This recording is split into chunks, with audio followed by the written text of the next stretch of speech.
My fingers moved across the control panels in the sequence I'd practiced 1,000 times, each switch and dial positioned exactly where muscle memory expected to find them. The Odyssey's cramped cockpit hummed with the quiet efficiency of a machine built to withstand pressures that would crush a normal vessel in milliseconds. 20 years of deep-sea operations had taught me to trust the systematic approach. Check every system twice, verify every reading, question everything, until the moment you commit to the dive. Lauren sat at her station to my right, her hands dancing across the sonar calibration controls with the same methodical precision I'd come to rely on during our previous missions together. The soft blue glow of her screens painted her concentrated face in electric light as she fine-tuned the passive array that would serve as our eyes in the absolute darkness below. Her headset crackled with radio chatter from the surface support team, confirming telemetry links and backup communication protocols. Odyssey, this is Hades. Emily Rodriguez's voice cut through the ambient noise with the crisp authority that marked her as military trained. We're showing green across all boards and ready for descent initiation. I reached for my own communication headset, adjusting the microphone close to my mouth. The Hades hung in the water 200 meters to our starboard side, its larger hull visible through our porthole as a dark silhouette against the lighter blue of surface waters. Emily's submarine represented the latest in military deep-sea technology, equipped with more powerful engines and scanning equipment than our research vessel. But I'd learned to trust the Odyssey's proven reliability over flashy upgrades. Copy that, Hades. Running final systems verification now. Lauren looked up from her console, tapping her screen with one finger. Sonar array is calibrated and responding normally. Passive sensors are picking up marine life at standard depths, nothing unusual. She paused, checking another readout. Communication links with surface control are strong, backup frequencies tested and confirmed. I worked through my own checklist, watching pressure gauges, power distribution displays, and navigation systems. The Odyssey had been my partner for 8 years of deep ocean exploration, and I knew every sound she made, every vibration that indicated normal operation versus potential trouble. Today, everything felt exactly as it should. The steady thrum of life support systems, the gentle hum of electrical circuits, the subtle vibration of the ballast tanks maintaining our current depth. The mission parameters had been burned into my memory during months of preparation, but I reviewed them one more time on my primary display. Serena Deep represented the most remote and unexplored section of the Mariana Trench, a place where no human had ever descended. The geological surveys suggested a depth of nearly 37,000 feet, pushing the absolute limits of what our submersibles could theoretically survive. If we succeeded, we'd break the depth record by over 3,000 feet. More importantly, we'd be racing against Emily's team to be the first humans to touch the bottom of the deepest place on Earth. Surface control, this is Odyssey. I adjusted my radio to the main frequency, requesting permission to begin descent sequence. The response came back immediately through speakers mounted above my head. Odyssey, you are cleared for descent. Weather conditions remain optimal. Sea state calm. Support vessel is maintaining position and monitoring all telemetry feeds. I felt the subtle shift in the Odyssey's orientation as the massive support ship above us released our tethers. The cables that had connected us to the surface during our final preparations now hung free, allowing us complete independence for the journey ahead. Lauren's fingers moved across her control panel, activating our internal navigation systems and switching our communication array to the deep water frequencies that would penetrate the ocean's layers. Hades confirms ready for synchronized descent, Emily's voice announced. Suggest we maintain 200-meter separation and descend at standard rate until we clear the continental shelf. Agreed. Odyssey beginning descent now. I engaged the ballast controls, feeling the familiar sensation of the submarine settling deeper into the water. The pressure readings on my main display began their steady climb as we left the bright surface waters behind. Through the thick glass of our viewport, I watched the color of the ocean change from brilliant blue to deeper azure, then to a darker shade that hinted at the absolute blackness waiting miles below. Lauren monitored our descent rate, calling out depth markers as we passed each 1,000-foot interval. Passing 2,000 feet, hull integrity normal, all systems operating within expected parameters. The cramped confines of our cockpit felt both protective and confining as we descended. Every surface within arm's reach served a specific function. Control panels, emergency equipment, life support monitors, and communication gear packed into a space barely large enough for 2 people. The titanium hull surrounding us represented the only barrier between our fragile human bodies and an environment that would kill us instantly, yet I'd learned to find comfort in the Odyssey's solid construction and proven track record. Emily's voice crackled through our speakers again, her tone carrying the excitement of someone approaching a historic achievement. Hades reporting normal descent. Water temperature dropping as expected, visibility decreasing past standard parameters. I checked our external cameras, watching the last traces of natural light fade into memory. The powerful LED arrays mounted on our hull cut through the darkness like lighthouse beams, illuminating particles and occasional marine life as we continued our controlled fall toward the ocean floor. Our lights could penetrate maybe 60 feet in any direction, creating a small bubble of visibility in an ocean that stretched infinitely in all directions. Passing 5,000 feet, Lauren announced, her voice steady despite the magnitude of what we were attempting. We're now deeper than most recreational submarines can safely operate. The pressure readings continued their relentless climb, each number representing tons of water pressing against our hull from every angle. I'd run the calculations dozens of times during mission planning, verifying that our submarine's design could theoretically handle the extreme pressures waiting at the bottom of Sirena Deep. Theoretically. The difference between mathematical projections and actual survival in the deepest place on Earth would only be proven when we reached our destination. Continental shelf edge approaching, I announced to both Emily and our surface support team. Transitioning from continental slope to true deep ocean environment. Lauren's sonar displays showed the dramatic change in ocean floor topology as we passed over the edge of the continental shelf. Behind us, the relatively shallow waters where most human ocean activity took place. Ahead, an abyss that plunged toward the center of the Earth through distances that challenged human comprehension. Hades confirms visual on shelf transition, Emily reported. Maintaining separation and descent rate. All systems continue normal operation. I glanced at Lauren, who had become completely absorbed in monitoring our sonar array and communication systems. Her concentration reminded me why I'd requested her as co-pilot for this mission. Technical expertise mattered in deep ocean exploration, but the ability to remain calm and focused during extraordinary circumstances mattered even more.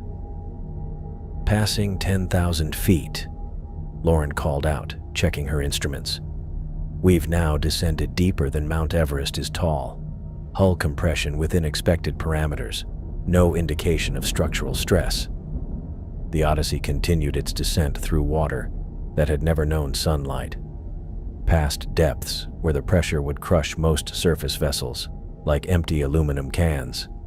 Our artificial lights revealed an alien landscape of particles and occasional deep-sea creatures adapted to survive in conditions that represented the extremes of what life on Earth could endure.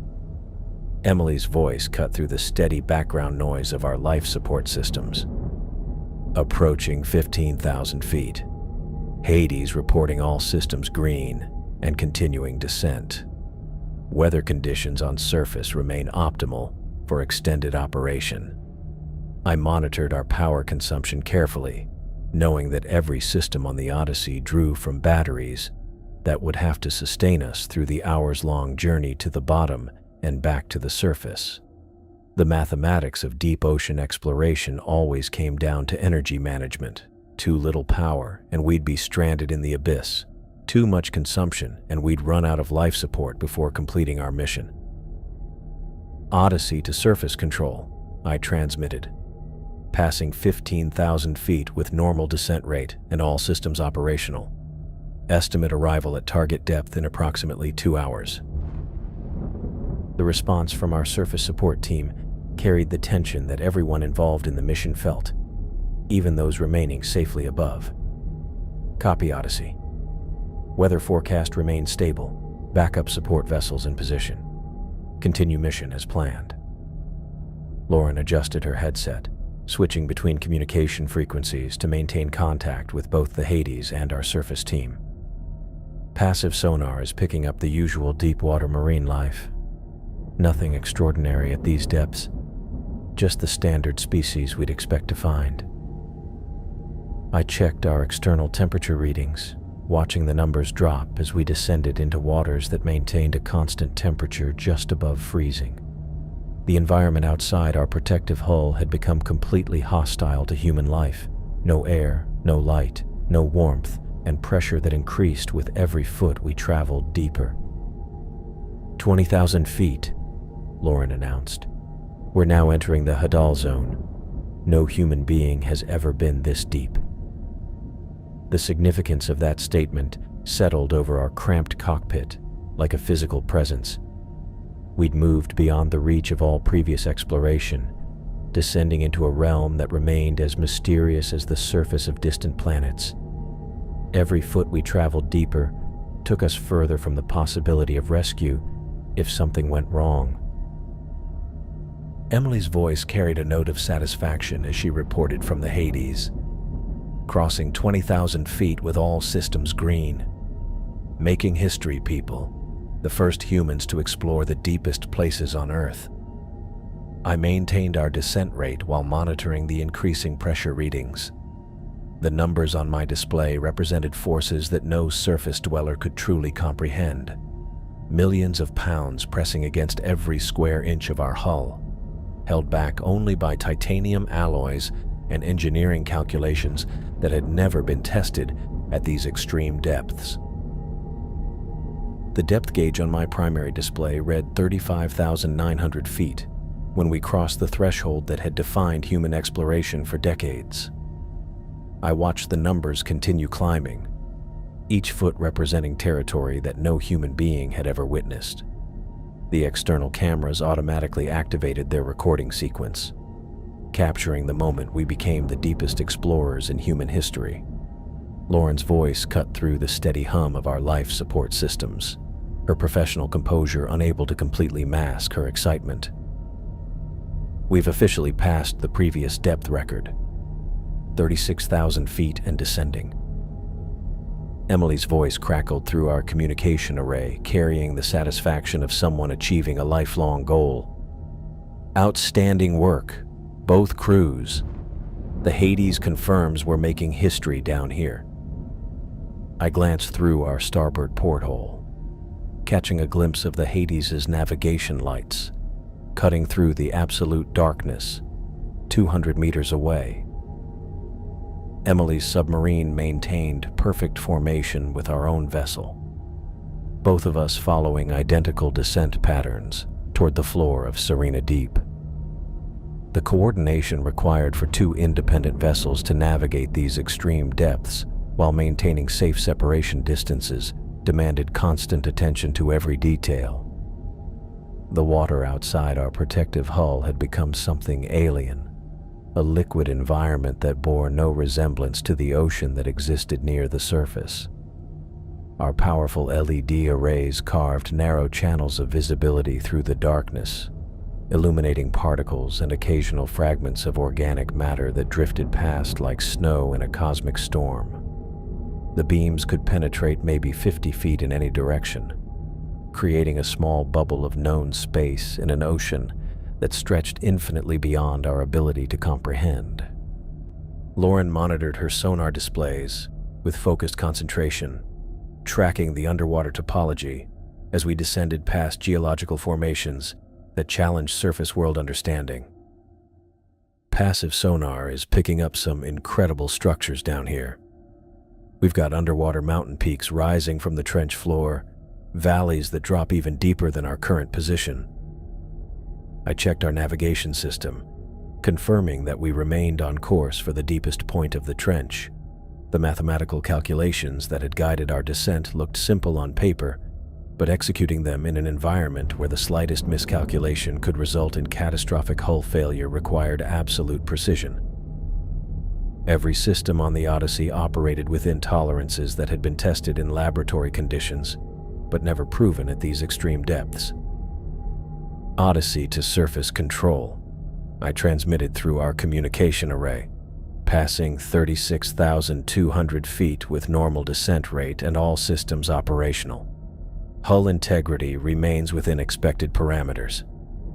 The response came back through speakers mounted above our heads, the voice of our surface coordinator carrying professional calm despite the magnitude of what we were attempting.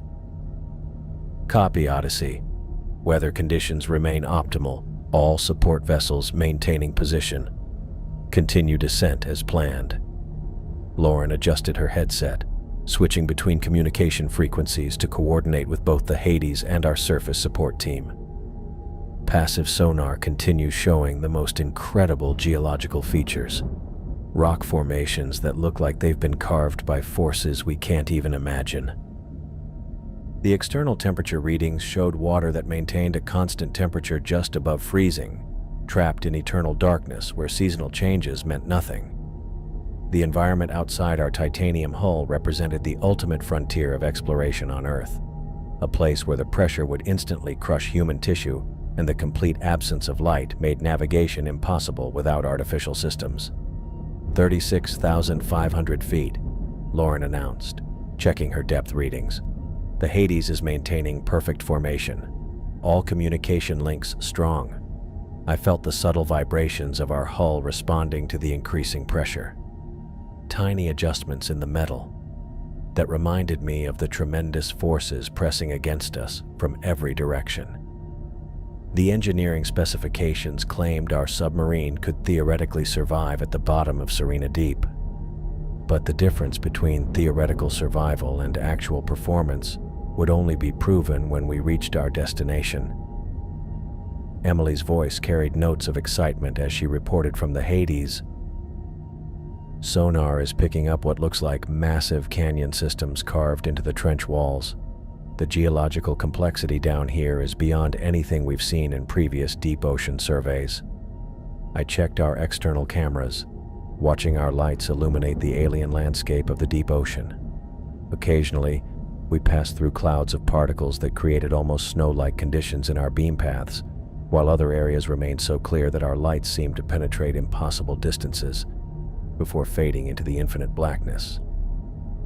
Approaching final 1,000 meters to target depth, I announced to both Emily and our surface team. All systems continue normal operation, descent rate steady and controlled. Lauren leaned closer to her sonar display, her expression shifting from routine monitoring to focused attention. Something in her posture changed, a subtle tension that I'd learned to recognize during our years of working together on deep ocean missions. Her fingers moved across the control panel, adjusting sensitivity settings and switching between different scanning modes. Aaron, I'm picking up something unusual on passive sonar. Her voice carried a note of professional curiosity mixed with confusion. There's a large signature moving slowly near the trench floor, roughly 2 miles below our current position. I glanced at her displays while maintaining our descent controls, noting the distinctive pattern that appeared on her sonar screen. The signature was definitely biological rather than geological, showing the regular movement patterns characteristic of living organisms rather than the static returns of rock formations or metallic debris. Can you get a clearer reading on the size? Lauren's hands moved across her instruments, fine-tuning the passive array to get better resolution on the anomalous contact. It's substantial. The signature suggests something serpentine, maybe several hundred meters in length. But that doesn't match anything in our marine life databases for these depths. She switched her communication headset to include Emily in our discussion. Hades, are you picking up any large biological contacts on your sonar arrays?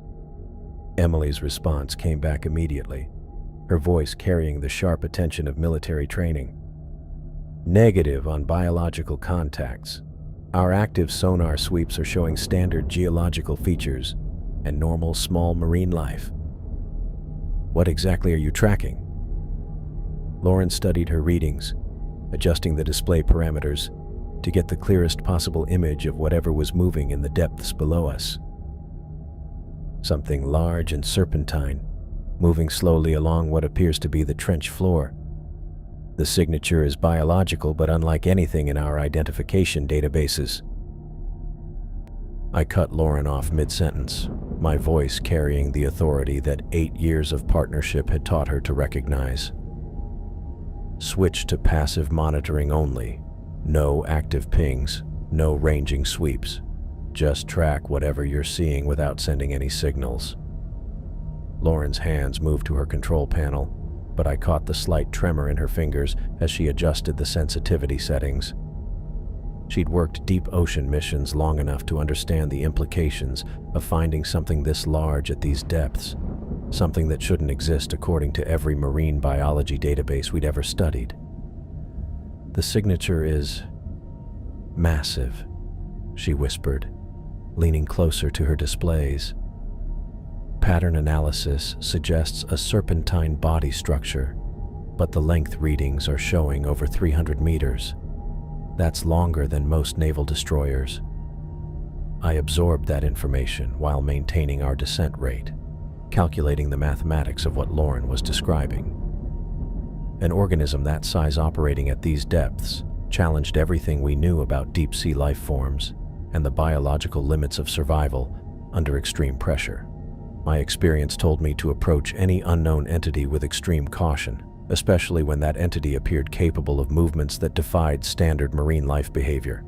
Emily's voice crackled through our communication array, her military training evident in the crisp confidence of her tone. Hades to Odyssey. We're not picking up your contact on our standard arrays. Recommend we activate our high-powered active sonar suite for positive identification and full documentation. The suggestion hit me like cold water. Active sonar at these depths meant sending powerful acoustic pulses directly toward whatever was moving on the trench floor below us. The kind of aggressive scanning that could be interpreted as a threat by any intelligent organism, marine or otherwise. Negative, Hades. Absolutely negative on active scanning. I adjusted my headset microphone closer to my mouth, wanting to make sure Emily heard every word clearly. We need to maintain passive observation and document this creature from a safe distance. No provocative actions until we understand what we're dealing with. Lauren continued tracking the massive signature on her displays, her voice carrying notes of fascination mixed with growing concern. It's following what looks like a regular patrol pattern along the trench floor. The movement is too systematic to be random foraging behavior. Emily's response came back immediately, carrying the impatience of someone accustomed to taking decisive action rather than waiting for situations to develop naturally. Our mission parameters require full scientific documentation of any biological discoveries. The Hades carries the most advanced active sonar array ever deployed at these depths. We can get complete acoustic imaging and behavioral analysis. I watched Lauren's sonar displays while considering Emily's argument and weighing it against every instinct I'd developed during 2 decades of deep ocean exploration.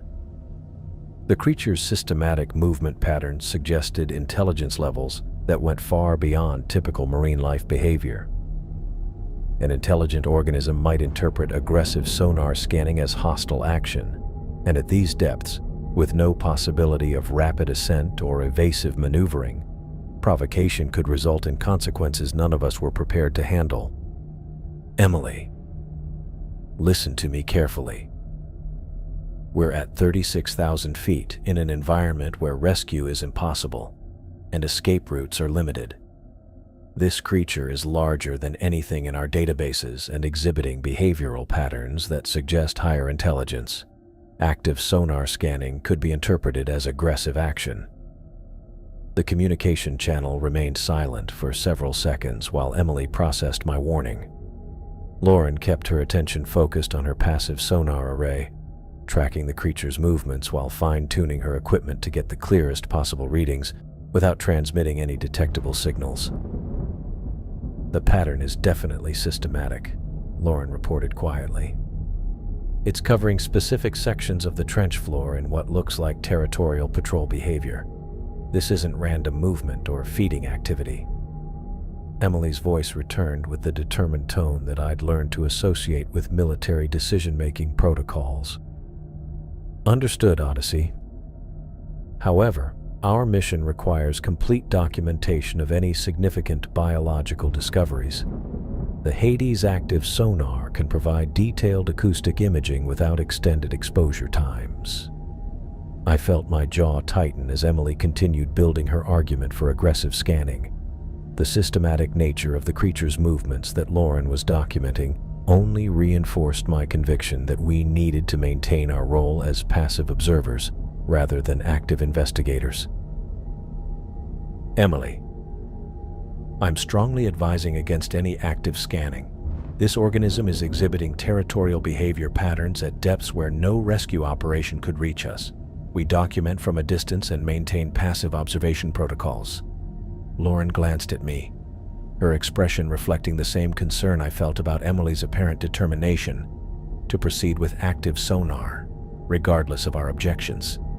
The creature below us continued its methodical movement along the trench floor, unaware that two human vessels hung in the water column above, debating whether to announce their presence through aggressive acoustic signals.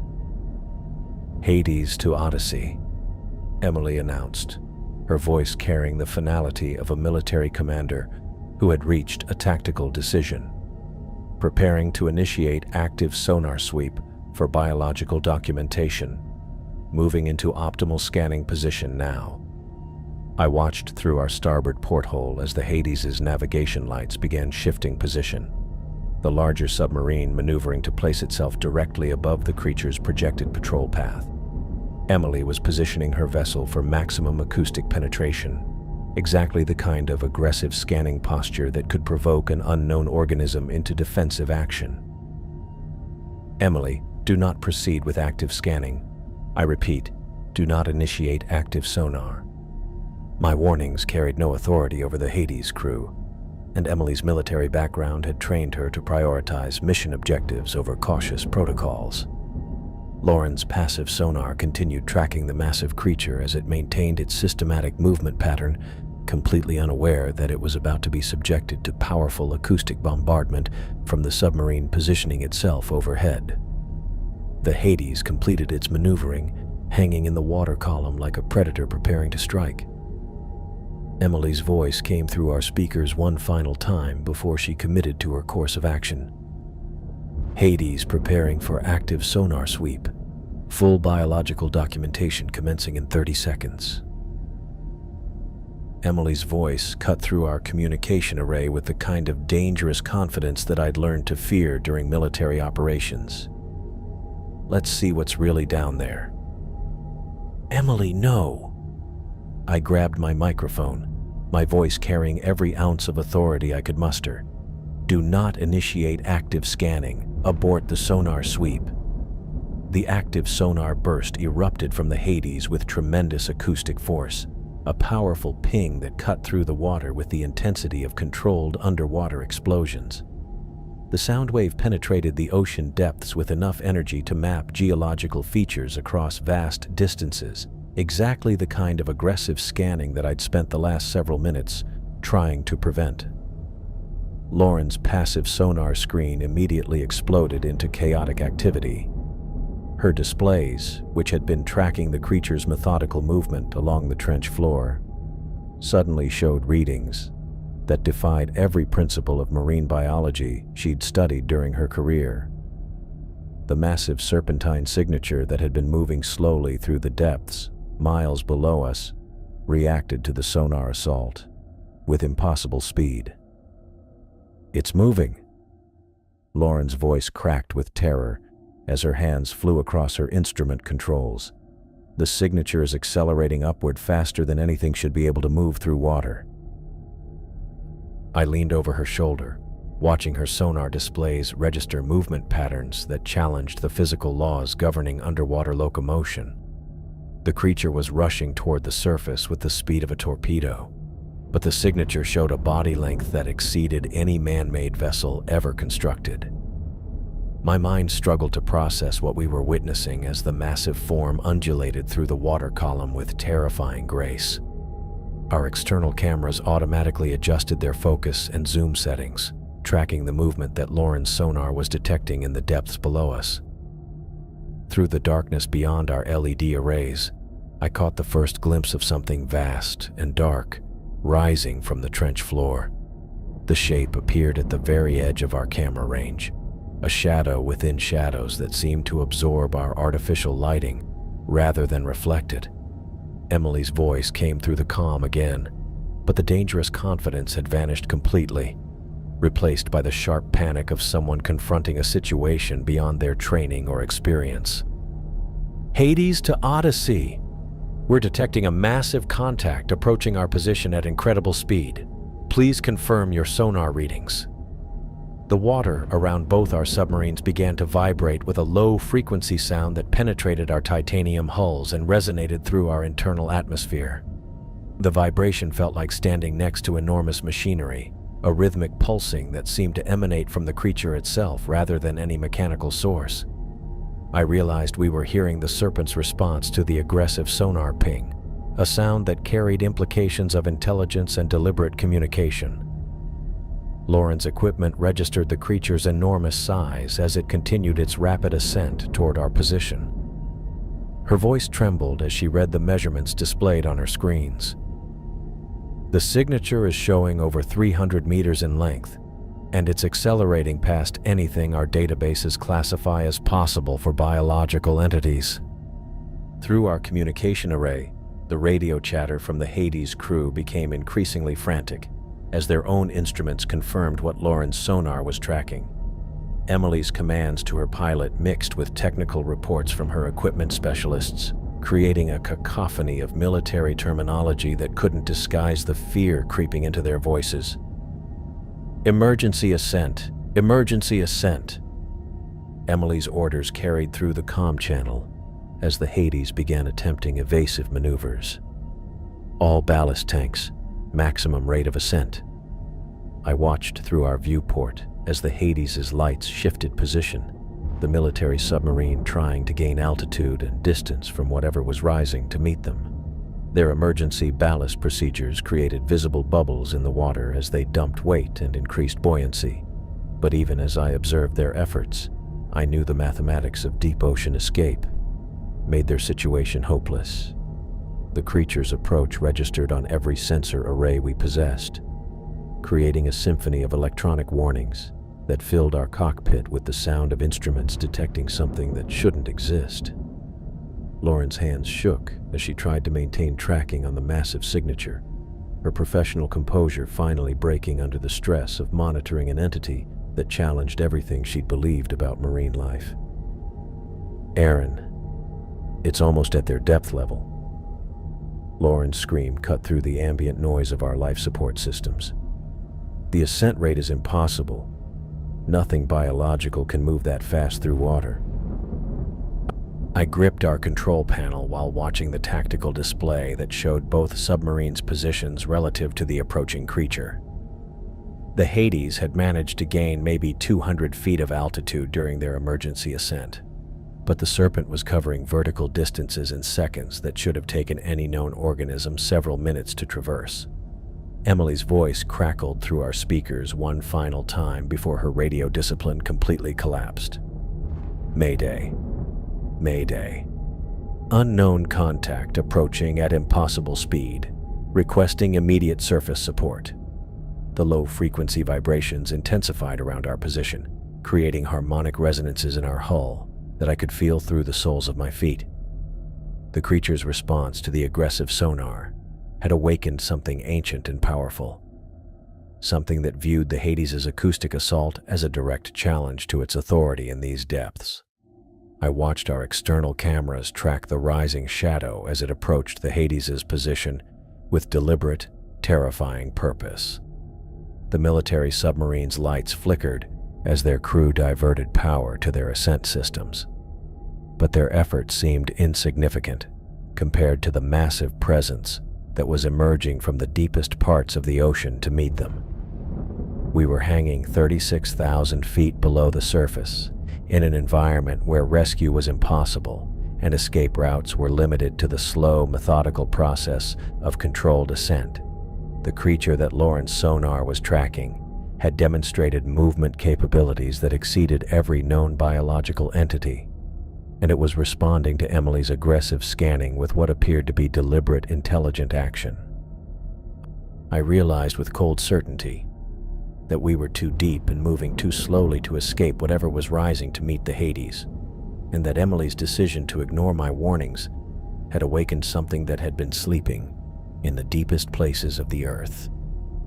The creature reached the Hades with the speed of a freight train hitting a concrete wall.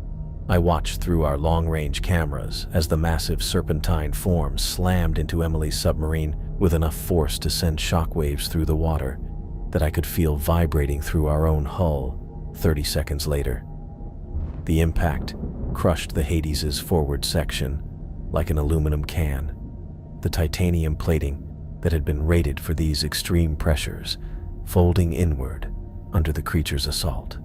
Emily's voice cut through our communication array one final time, a scream of absolute terror that carried every note of someone realizing they were about to die in the most horrific way imaginable. The sound lasted maybe 3 seconds before it dissolved into radio static, mixed with the grinding noise of metal being twisted beyond its breaking point.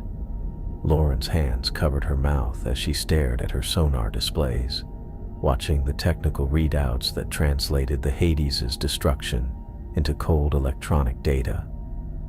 Her screen showed the submarine's hull integrity failing in real time, pressure readings spiking beyond survivable levels as the creature's massive body began wrapping around the military vessel like a python crushing its prey. The serpent's form coiled around the Hades with deliberate precision, each movement calculated to maximize the pressure applied to the submarine's weakest structural points. Through our cameras, I could see scales that looked like obsidian plates, each one larger than a dinner table, sliding against the Hades' hull with enough force to score the titanium surface. The creature's body appeared to go on forever, segment after segment wrapping around Emily's submarine until the entire vessel disappeared within the serpent's coils. Our external cameras automatically adjusted their focus and zoom settings, trying to track the destruction happening in the darkness beyond our position. The Hades' navigation lights flickered sporadically as the creature's crushing embrace severed power cables and destroyed electrical systems throughout the submarine. Emergency lighting flashed in erratic patterns before failing completely, leaving the dying vessel visible only in the reflected glow from our own LED arrays. Lauren sobbed quietly beside me, her professional composure finally breaking as she listened to the hull breach alarms transmitted from the Hades through our communication equipment. The electronic warnings created a symphony of disaster, each alarm indicating another critical system failure as the creature methodically destroyed every component that had kept Emily's crew alive at these depths. The radio communication from the Hades devolved into a chaos of overlapping emergency broadcasts before cutting to complete silence. No final words, no last-second messages to families on the surface. Just the sudden absence of human voices, replaced by the mechanical sounds of a submarine dying in the deepest parts of the ocean. I gripped our control panel as the implosion reached us, a pressure wave that rattled every piece of equipment in our cockpit and reminded me that we were witnessing destruction from a distance measured in hundreds of feet rather than safe miles. The shockwave caused our own hull to vibrate with harmonics that I could feel through the soles of my feet, tiny tremors that carried the acoustic signature of titanium being compressed beyond its design specifications.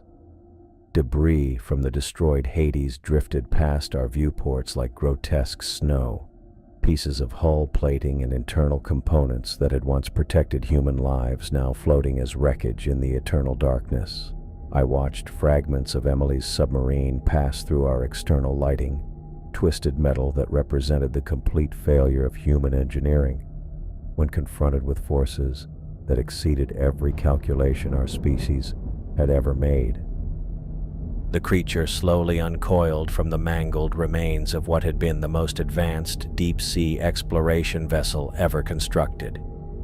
Its massive body moved through the water with the same geological patience it had displayed throughout the attack, each undulation creating currents that scattered the Hades' debris across a wider area of the trench floor. The serpent's scales caught occasional reflections from our lights, creating brief glimpses of a form so vast that our cameras couldn't capture its full length in a single frame.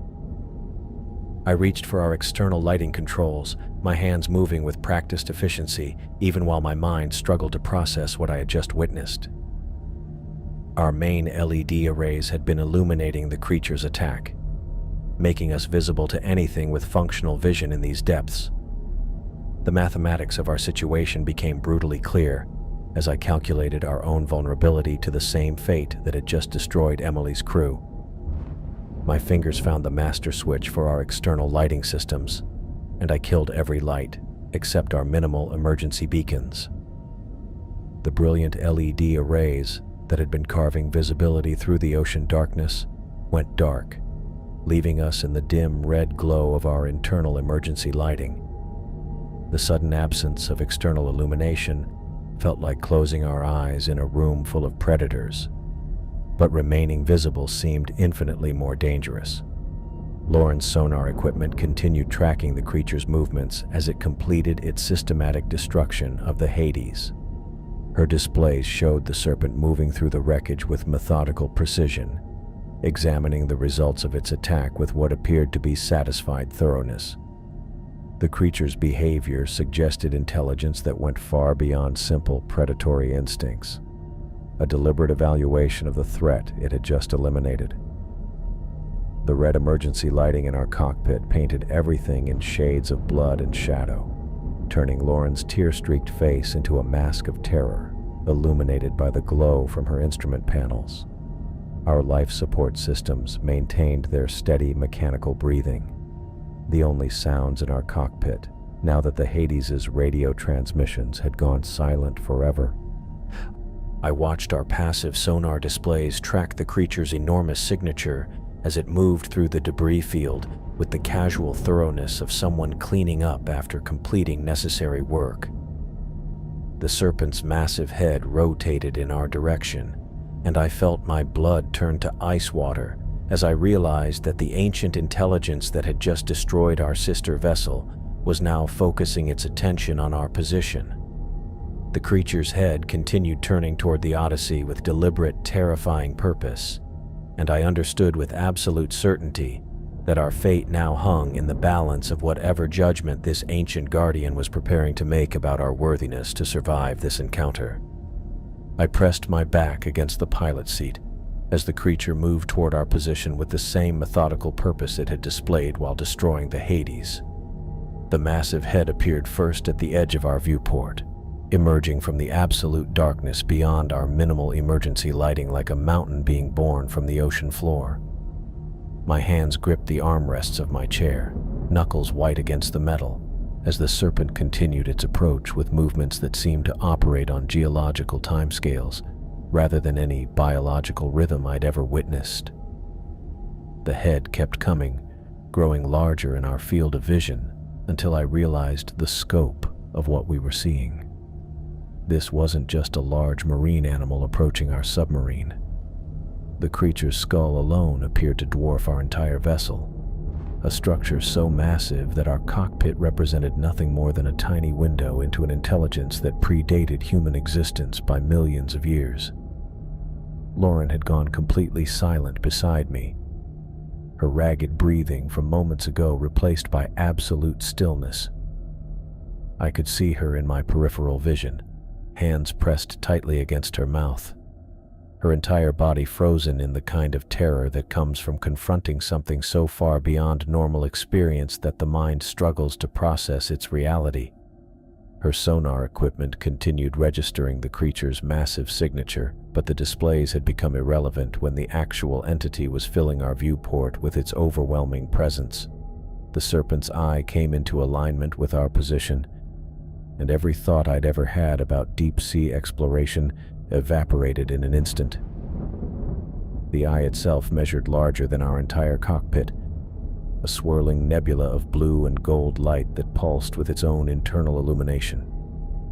Bioluminescent patterns moved across its surface like aurora displays in the deepest parts of space, creating hypnotic spirals of color that seemed to contain depths within depths.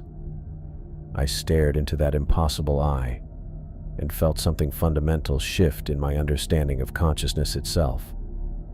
The creature wasn't simply looking at our submarine through the titanium hull and reinforced viewports. Its attention penetrated through every barrier we'd constructed between ourselves and the ocean, reaching directly into my mind with a presence so ancient and vast that my human thoughts felt like whispers in a cathedral. The pressure building in my skull had nothing to do with the water surrounding us at 36,000 feet below the surface.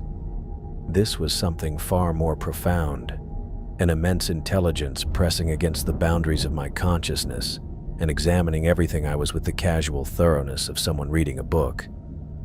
I could feel the creature's attention moving through my memories, my motivations, my understanding of why we had descended to these depths. Lauren whispered something beside me, words in a language I'd never heard her speak before, syllables that sounded like prayers offered to forces beyond human comprehension. Her voice carried the desperate quality of someone calling out to anything that might protect us from an encounter that exceeded every boundary of normal reality. I didn't dare move. Every muscle in my body remained locked in position as I stared into the creature's eye, afraid that any motion might be interpreted as aggression or challenge. The eye blinked with a movement so slow and deliberate that I counted 15 seconds from the beginning of the motion to its completion. The bioluminescent patterns shifted during the blink, creating new configurations of light that seemed to carry meaning I couldn't understand, but somehow felt in the deepest parts of my consciousness. When the eye reopened, the aurora patterns had changed to different colors, deeper blues mixed with silver threads that moved like liquid mercury across the creature's vision. Time felt suspended in our cockpit, as if the normal flow of seconds and minutes had been replaced by something operating on scales that measured change in centuries rather than heartbeats. The creature studied us with the patience of something that had watched continents drift across the ocean floor, that had witnessed the rise and fall of entire geological epochs, while maintaining its vigil in the deepest trenches of the earth. The serpent's gaze continued penetrating through our hull and into my soul, and I understood with absolute clarity that this entity had existed when the planet itself was young. I could sense the vast scope of its experience, the countless ages it had spent in the darkness of the deep ocean, maintaining some cosmic balance that human science had never even suspected existed. The creature's presence filled the water around our submarine with an intelligence so otherworldly that I felt like a microorganism being examined under the lens of a microscope, operated by a consciousness that transcended every category of life I'd ever studied. The pressure in my mind intensified as the ancient being continued its evaluation, weighing our intentions and our worthiness to survive this encounter in the deepest places of the earth. The pressure in my skull reached a breaking point, and suddenly I wasn't sitting in the Odyssey's cockpit anymore. Visions flooded my consciousness like water bursting through a cracked dam. I saw oceans that existed before continents had formed their current shapes. Vast blue expanses under alien skies where the sun appeared smaller and dimmer than anything I'd ever known. The water moved with different rhythms then, currents guided by forces that predated every law of physics humans had discovered. I witnessed the birth of the deep trenches, watching through the creature's ancient memory as tectonic plates shifted and groaned, carving the first scars into the ocean floor that would become the deepest places on Earth. The visions moved through geological time like pages turning in a cosmic book, each epoch lasting millions of years but compressed into seconds of overwhelming sensory experience. The creature's consciousness pressed deeper into mine, and I understood without words or explanations that this being had been present for all of it. Not just present, but actively maintaining something essential to the planet's balance. The serpent was a guardian, a warden that had taken its post in the deepest trenches when life itself was still finding its first tentative foothold in the primordial seas. I saw other guardians too, massive forms sleeping in oceanic depths around the globe. Creatures so ancient that their existence predated the fossil record, beings that had watched the rise and fall of entire evolutionary cycles while maintaining their eternal vigil in places no human had ever imagined reaching. They were connected across vast distances, part of a network that preserved something fundamental about the ocean's deepest mysteries. The visions shifted, and I experienced the creature's perspective during our descent. It had sensed our approach from miles away, felt the displacement of water as our submarines dropped through the various thermal layers toward its domain. Our passive sonar pings had registered as curious whispers, the electronic equivalent of respectful observation from visitors who understood they were entering sacred space. But the Hades's aggressive sonar burst had been different. Through the creature's memory, I felt the acoustic assault like a physical blow, a violent intrusion that shattered the ancient silence it had protected for countless millennia. The active sonar represented everything wrong with human arrogance, the assumption that we could penetrate any mystery through force rather than patience. The creature's anger about Emily's decision burned through my consciousness like acid. I felt its profound disappointment in our species, the way it viewed the Hades's sonar attack as confirmation that humans were destructive children, playing with forces we couldn't comprehend. The serpent had been sleeping peacefully when our acoustic weapons woke it, with what amounted to a declaration of war against the sacred quiet of the deep ocean. I understood now why the Hades had been destroyed with such methodical thoroughness. The creature hadn't acted from simple predatory instinct. It had made a conscious decision to eliminate what it perceived as a threat to the ancient order it had sworn to protect. Emily's crew had died because their aggressive scanning violated principles that existed long before human civilization had even begun. Lauren remained frozen beside me, her breathing so shallow I could barely detect the movement of her chest. Somehow, she understood that our lives hung in the balance of whatever decision this ancient being was preparing to make. One wrong movement, one sound that might be interpreted as aggression or disrespect, could trigger the same crushing fate that had claimed Emily's submarine. Minutes passed like hours as the judgment continued.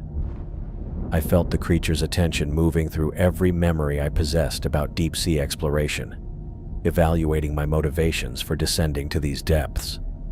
It examined my respect for the ocean's mysteries, my understanding that some places demanded humility rather than conquest. The ancient intelligence seemed particularly focused on my warnings to Emily, the way I'd tried to prevent the aggressive scanning that had ultimately triggered this catastrophic encounter. The serpent's consciousness pressed against mine, and I sensed something shifting in its evaluation.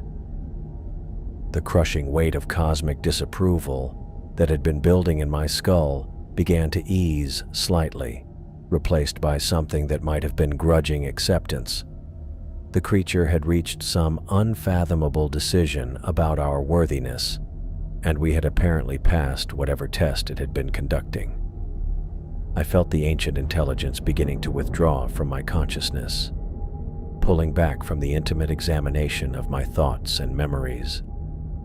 The visions of primordial oceans faded, leaving only fragments of impossible knowledge about the true age and purpose of the Guardian Network. The pressure in my skull diminished to a manageable level, though I knew with absolute certainty that I would never be the same person who had descended into these depths just hours ago. The creature's presence left behind a profound sense of being marked or changed by the encounter. Something fundamental in my understanding of consciousness itself had been altered by the direct contact with an intelligence so vast and ancient that human language contained no words capable of describing it. I had been touched by forces that operated on geological timescales, examined and judged by a being that remembered the formation of the ocean basins themselves.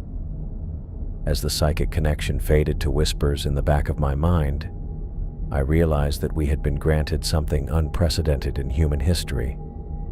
Not just survival, but acceptance from a guardian that had protected the deep ocean's secrets since before our species existed. We had been judged worthy to carry knowledge of its existence back to a world that would never believe what we had experienced in the deepest places of the earth. The ancient intelligence completed its withdrawal from my consciousness, and the creature's massive eye began to close with the same deliberate precision it had displayed throughout our encounter.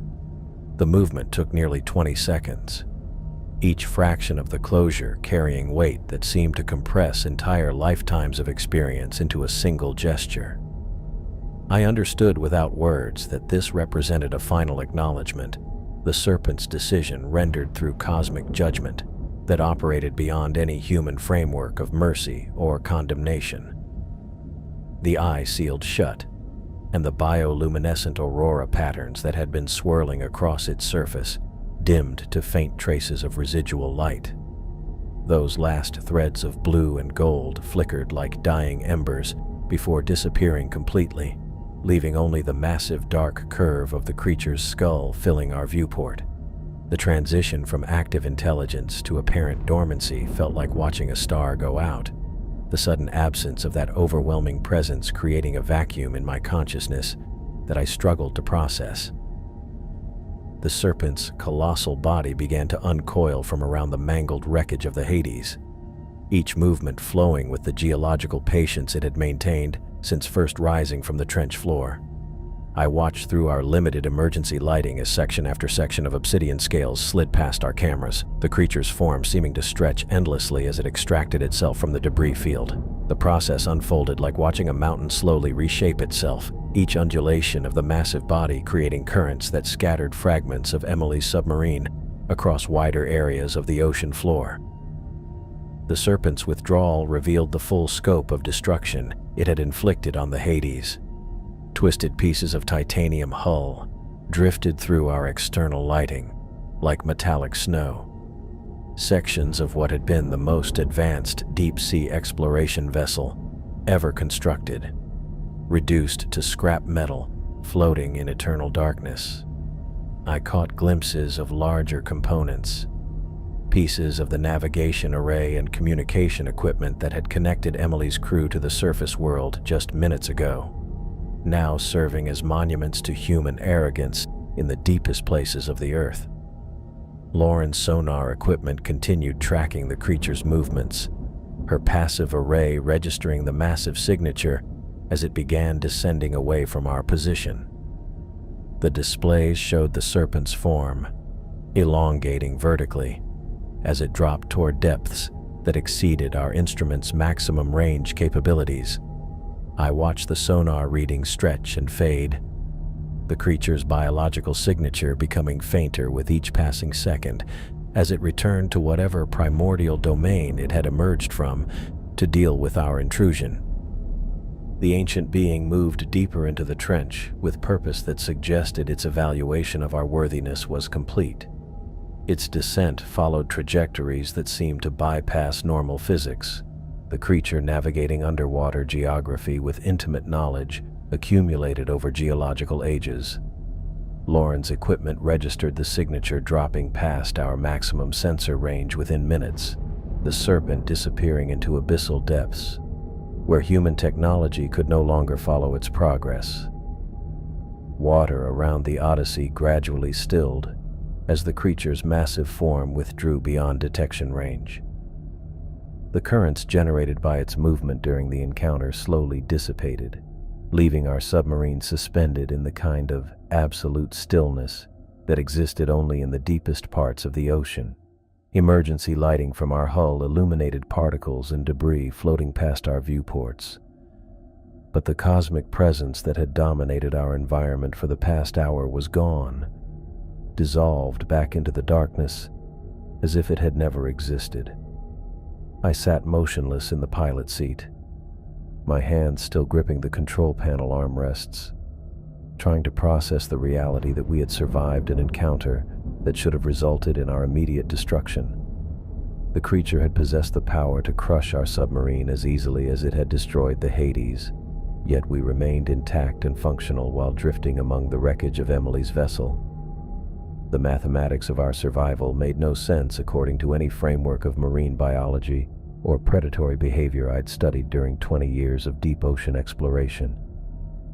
My voice returned slowly, the first sounds I'd made since the creature's massive eye had appeared at our viewport. The words came out as whispers initially, my vocal cords struggling to function after the prolonged silence imposed by cosmic forces pressing against my consciousness. I tested basic communication protocols, calling out Lauren's name to ensure our internal communication systems remained operational after whatever electromagnetic effects the creature's presence might have generated. Lauren remained completely motionless beside me, her body frozen in the same position she'd maintained throughout the creature's evaluation. Tears streamed down her face in steady flows that caught occasional reflections from our emergency lighting, but her eyes remained fixed on the viewport where the serpent's massive form had filled our field of vision. Her breathing came in shallow, rapid cycles that suggested her nervous system was struggling to process the impossible encounter we'd just experienced. I reached across the cockpit to check Lauren's vital signs through the basic medical monitoring equipment built into our life support systems. Her pulse registered elevated but stable, blood pressure higher than normal but within acceptable ranges for extreme stress situations. The readings confirmed she was physically unharmed, but her complete lack of response to my voice or touch indicated psychological trauma that exceeded anything our emergency training had prepared us to handle. The reality of our situation began penetrating the shock that had numbed my thinking processes since the creature first appeared. We were floating at 36,000 feet below the surface, surrounded by the debris of a destroyed submarine, with enough battery power to sustain basic life support for perhaps 8 hours before critical systems began failing. Emergency ascent protocols represented our only chance of survival, but initiating the procedures required me to function despite the cosmic knowledge the creature had implanted in my consciousness. I forced my hands to move across the control panel, fingers finding familiar switches and displays that had guided me through thousands of hours of deep ocean operations. The mechanical actions of checking ballast controls and power distribution helped ground my thinking in practical realities rather than the overwhelming metaphysical implications of our encounter. Emergency ascent procedures demanded methodical attention to detail that left little room for contemplating the ancient intelligence that had judged our worthiness to survive. Ballast tanks responded normally to my commands, dumping weight and increasing our buoyancy according to standard protocols for emergency surface return. The Odyssey began rising through the water column with controlled acceleration. Our ascent rate carefully managed to prevent decompression damage to critical systems. External cameras showed the debris field from the Hades falling away below us as we climbed toward thermal layers, thousands of feet above our current position. Lauren's sonar displays registered our ascent trajectory, but she remained catatonic, staring at the viewport where the creature's eye had been visible just minutes earlier. Her fingers remained pressed against her mouth, tears continuing to flow down her cheeks as her mind struggled to integrate experiences that challenged every principle of reality she'd accepted throughout her professional career. The encounter had broken something fundamental in her understanding of what was possible in the natural world. Our emergency beacon activated automatically as we passed predetermined depth markers, transmitting distress signals toward surface support vessels that had been monitoring our descent since early morning. The signals would take several minutes to reach monitoring stations, but the beacon represented our first connection to the human world we'd left behind when descending into the cosmic mysteries of the deepest ocean trenches. The hours-long journey to the surface stretched ahead of us like an eternity measured in battery levels and life support calculations. Neither of us dared speak about what we'd witnessed in the depths, the terrible knowledge we carried, creating a silence that felt heavier than the millions of tons of water surrounding our tiny submarine. We rose through the darkness, carrying secrets that would forever separate us from a world that could never comprehend the ancient intelligences sleeping in the deepest places of the Earth. The Odyssey's hull broke through the surface tension with a sensation I'd almost forgotten existed after 18 hours of controlled ascent. Water cascaded off our titanium exterior as we emerged into a world that felt alien after the cosmic depths we'd just escaped. My hands moved across familiar controls, but everything felt different now, changed by the knowledge burning in my consciousness like a radioactive wound. Spotlights blazed across our hull from multiple directions as rescue vessels converged on our position. The intensity of artificial illumination seemed harsh and aggressive compared to the subtle bioluminescent patterns that had swirled through the creature's eye during our encounter. Radio chatter filled our communication array with coordinated rescue protocols, human voices discussing recovery procedures with efficient military precision. Lauren sat beside me in the same catatonic position she'd maintained throughout our ascent, her eyes still fixed on the viewport where darkness had been replaced by the organized chaos of surface operations. Her breathing remained shallow and rapid, a rhythm that hadn't changed since the ancient intelligence had withdrawn from our vicinity. A Navy rescue swimmer appeared at our viewport, his wetsuit and breathing apparatus looking primitive compared to the technology that had carried us into the deepest trenches of the Earth. He signaled standard emergency protocols through the reinforced glass, gestures I'd seen dozens of times during training exercises, but never under circumstances that involved cosmic knowledge and ancient guardians sleeping in abyssal depths. The recovery process unfolded with practiced efficiency that felt surreal after our supernatural encounter. Crane operators positioned lifting cables around our hull, while divers secured attachment points designed to handle the Odyssey's weight during surface transfer. The mechanical precision of human engineering seemed laughably inadequate compared to the geological forces I'd witnessed in the creature's movements.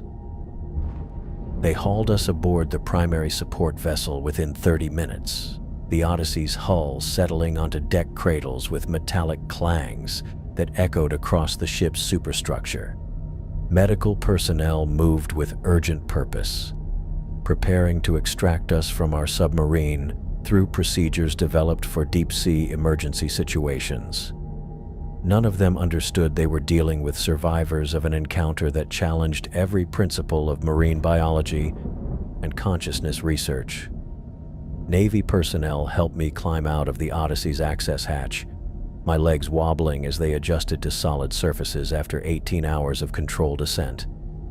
The medical team immediately surrounded us with equipment designed to assess physiological trauma, taking vital signs and conducting preliminary examinations, while I tried to process being back in the human world. Lauren required assistance to leave the submarine, her motor functions compromised by psychological shock that exceeded anything our emergency training had covered. The medical bay smelled of antiseptic and electronics, sterile environments designed to treat conventional injuries rather than cosmic revelations. They strapped us to examination tables while doctors conducted standard protocols for deep-sea exposure, checking for decompression symptoms and pressure-related injuries. I attempted to explain that our trauma wasn't physical, that we'd encountered something that existed beyond normal categories of marine life. But medical personnel interpreted my statements as evidence of psychological distress. A Navy commander entered the medical bay with the bearing of someone accustomed to managing classified situations. His uniform displayed enough ribbons and insignia to indicate extensive experience with deep-sea operations, but his expression suggested skepticism about anything that deviated from standard mission parameters. He introduced himself with rank and title, while medical personnel continued their examinations, establishing authority that would govern our debriefing process. I launched into detailed descriptions of our encounter the moment he requested our mission report. My words tumbled out in rushes as I tried to convey the creature's impossible size, the ancient intelligence that had penetrated my consciousness, and the cosmic judgment that had determined our worthiness to survive. I described the serpent's obsidian scales, each larger than dinner tables, and the bioluminescent aurora patterns that had swirled through its massive eye during our telepathic connection. The commander listened with professional attention while taking notes on a military issue tablet, but his expression grew increasingly skeptical as my account progressed beyond conventional marine biology. When I described the creature's psychic abilities and the visions it had shared about primordial oceans, his note-taking slowed to occasional marks that suggested he was documenting symptoms rather than testimony about genuine discoveries.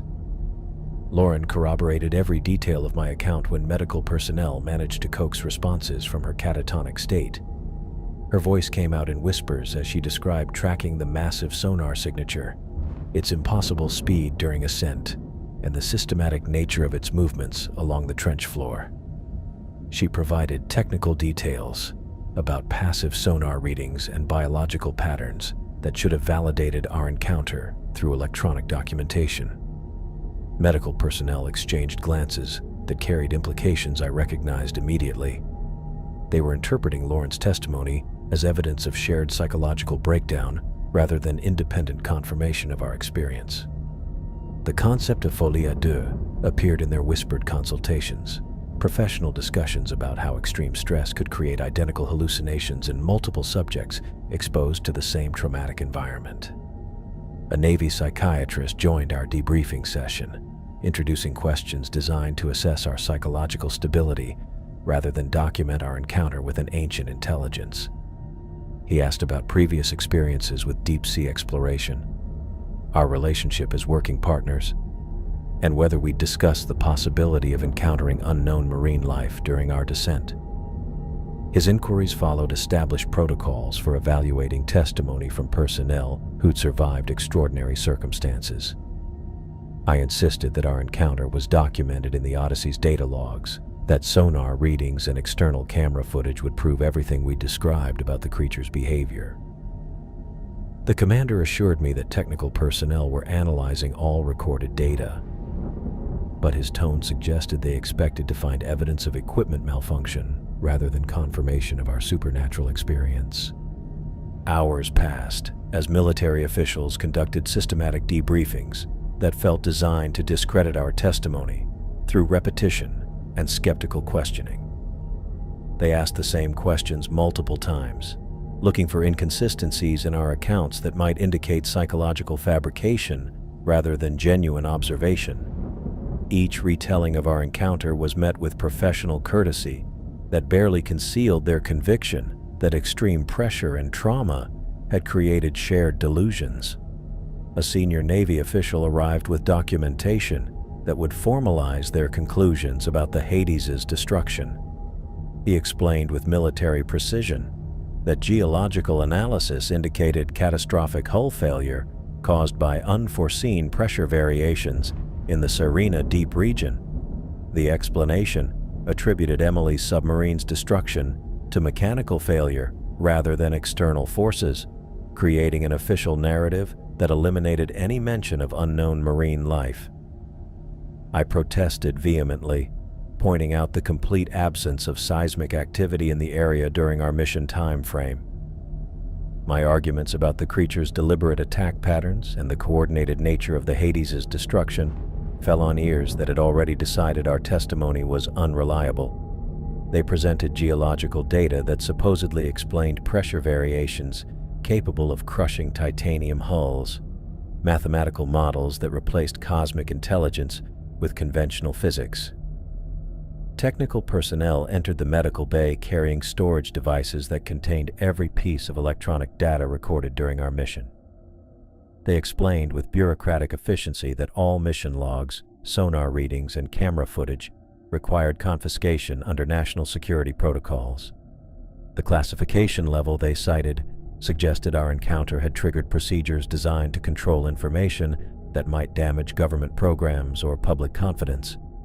Lauren tried to object when they seized her sonar analysis files, her professional pride finally overcoming the psychological trauma that had rendered her nearly mute for hours. She explained the technical significance of the readings we'd obtained, insisting that the scientific community needed access to data about biological signatures operating at those depths. Her protests were dismissed with the same polite firmness they'd used to discredit our encounter testimony. Legal personnel appeared with non-disclosure agreements that covered every aspect of our experience, documents written in language designed to prevent any discussion of our encounter with unauthorized personnel. The agreements included specific clauses about psychological counseling and ongoing medical evaluation, suggesting they expected continued attempts to publicize testimony they'd already classified as unreliable. I read through the legal documentation with growing fury, understanding that they were systematically burying evidence of the most significant discovery in human history. The ancient intelligence we'd encountered represented proof that consciousness operated on scales beyond anything science had imagined, but military bureaucracy was reducing our experience to equipment failure and trauma-induced hallucinations. My objections grew louder and more desperate as I realized the implications of their cover-up. The scientific community needed to know about the guardian creatures, the network of ancient intelligences that had maintained cosmic balance since before human civilization existed. I described the creatures' telepathic abilities and the geological memories it had shared, insisting that such knowledge could revolutionize understanding of consciousness and planetary evolution. The commander's patience finally reached its limits as my protests became increasingly frantic. He explained with cold military authority that unsubstantiated claims about unknown marine life would damage the deep-sea exploration program and undermine public confidence in naval operations. My testimony was officially classified as stress-related psychological symptoms rather than reliable observation of actual events. They transported us back to port while medical personnel continued monitoring our vital signs and psychological responses. I stared through the transport vessel's portholes at an ocean that looked exactly the same as it had before our descent. Water that concealed cosmic mysteries our society was too fragmented to acknowledge. The creature's ancient wisdom burned in my consciousness like acid, knowledge that would remain as deeply buried as the intelligence that had judged us worthy of survival. As military vehicles carried us toward debriefing facilities that would complete our official silencing, I understood with crystalline clarity that the truth of our encounter would remain buried as deeply as the creature itself. I traced the outline of the creature's eye for the 1,000th time, my pencil following the same curved lines I'd been drawing obsessively for 2 years. The sketch covered most of my desk now, layered over depth charts and sonar printouts that documented every anomaly I'd managed to collect since returning from Sirena Deep. My hand moved automatically across the paper, recreating those bioluminescent patterns that had burned themselves into my memory like cosmic scars. The research station felt more like a bunker than a laboratory, perched on coastal cliffs where Pacific winds rattled the reinforced windows. I'd chosen this location specifically for its isolation, far enough from civilization that no government officials would accidentally stumble across my work. The rent ate through my savings each month, but privacy was worth more than financial security when you carried knowledge that could reshape human understanding of consciousness and planetary evolution. My academic career had died 18 months ago in a conference room at the university. Department heads sat around polished tables while I presented sonar data and mathematical models, proving our encounter with an intelligence that predated human civilization. They listened with expressions that shifted from professional interest to concerned skepticism as I described the creature's psychic abilities and the cosmic judgment it had rendered on our worthiness to survive. The termination letter arrived 2 weeks later, citing concerns about my psychological stability and inability to maintain professional standards expected of faculty members. 23 years of deep-sea research ended with a form letter that recommended counseling and suggested I take time to recover from traumatic experiences. They stripped my tenure and confiscated my research materials under administrative review procedures that guaranteed I'd never see them again. Lauren's breakdown had been more complete than mine. She'd lasted 6 months after our return, trying to resume normal life while carrying memories of ancient intelligence pressing against her consciousness. I visited her regularly at the private facility, where she spent most days staring at blank walls, occasionally whispering numbers that corresponded to depth measurements from our descent. The doctors assured me her condition was stable, but stability meant she'd never function in normal society again. My computer screens glowed with live feeds from deep ocean monitoring stations scattered across the Pacific Basin. I'd spent months establishing connections with research facilities, claiming academic interest in seismic activity while actually searching for sonar signatures that matched what we'd encountered. The feeds ran constantly, displaying depth readings and acoustic data from locations where similar anomalies had been reported and subsequently classified under national security protocols. The walls around my workstation were covered with depth charts marking every ocean trench where governments had deployed unexplained resources during the past decade. Red pins indicated locations where deep-sea exploration projects had been suddenly terminated without public explanation. Yellow markers showed areas where seismic monitoring equipment had detected acoustic signatures that didn't match known geological activity. Blue pins marked sites where fishing vessels had reported equipment malfunctions and navigation system failures in specific depth ranges. My theory had crystallized over months of obsessive analysis. The creature wasn't an isolated phenomenon, but part of a global network of guardians maintaining cosmic balance in the deepest parts of Earth's oceans. Each major trench system likely housed similar entities, ancient intelligences that had taken their posts when life was still finding its foothold in primordial seas. They operated as a connected consciousness, sharing information across vast distances through means that human science couldn't comprehend. The question that haunted my sleep was why we'd been judged worthy of survival when Emily's crew had been condemned to death. I'd analyzed our behavior during the descent thousands of times, searching for differences that might explain the creature's decision. Our passive observation approach versus the Hades's aggressive scanning seemed like the obvious distinction, but the implications went deeper than simple protocol violations. The creature had evaluated our fundamental nature, examining our motivations for descending to those depths and our respect for oceanic mysteries. Emily's military background had prioritized documentation and conquest over humility, treating the deep ocean like territory to be mapped and controlled rather than sacred space requiring reverence. Her active sonar had represented human arrogance, the assumption that any mystery could be penetrated through force rather than patience. A proximity alarm chimed from my monitoring station, indicating acoustic activity in the Mariana Trench region. I rolled my chair across the cramped workspace, checking displays that showed sonar readings from automated buoys positioned throughout the area. The signature appeared briefly on passive sensors before disappearing into background noise, but the pattern matched biological movement rather than geological activity.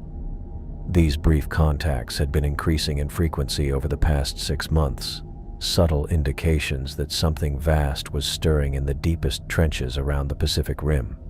Official reports dismissed such readings as equipment malfunctions or whale migration patterns, but I recognized the systematic nature of the acoustic signatures. The Guardians were becoming more active, possibly responding to increased human exploration of deep ocean environments.